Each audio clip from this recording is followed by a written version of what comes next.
So I constructed that first clip as if somebody was chasing me in the dark, but nobody was. So what I learned from this class is that every film is constructed to a point. And so, if, for example, like in Vertov's film, I think his point was to make an international language for like cinematography. And it was a silent film, and I think it was better that it was silent because it showed urban life in Russia, and it's just like it's kind of like the same everywhere else. Like everybody does the same things every day. Like we wake up in the morning, we go to work, we play, like we just live our lives. So this is the perfect example of practice of looking.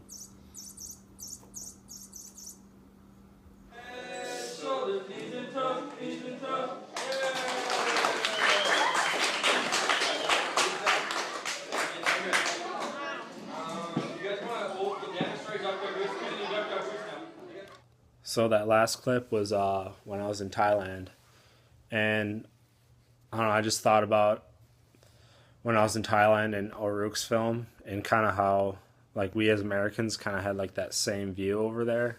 Like there's no reflexivity between us. Like we weren't like really exchanging ideas for the most part. Like we were just telling them about us, or like kind of telling them what's like wrong with their culture, like why do you do things this way. And another example is the movie The Couple in the Cage, and I think a lot of it has to do with like the Western view that we can't learn anything from like a primitive society, or like, you know, savages. See, I could look at Jack like he's a stupid cat, but he could actually be like a really smart kitty, like a lot of aura around him. I think the way we describe people has a lot to do with the construction of the film for the most part. Her own baby is held by the arm while it is quickly dipped in the river. Little children are held when they are bathed. There are sometimes crocodiles in the river. Margaret Mead, how do you know there's crocodiles in the water at that time that eat babies? Like, that's not really realistic now. So I love how Margaret Mead uses words like carefully and lovingly when the baby in America is getting bathed, but the baby in New Guinea, it's more like harsh, stern, like, I gotta do this quick before it gets eaten by a crocodile or alligator or whatever. So, and the night in the fog seemed like it was very cold, like with these brutal images, and very factual, like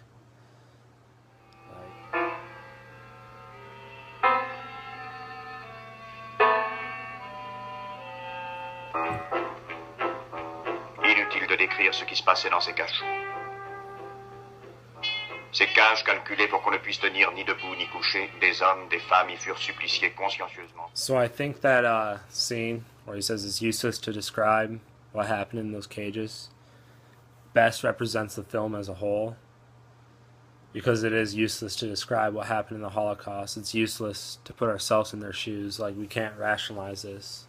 And I think after watching this film, it's very like you have to take this in now and not forget.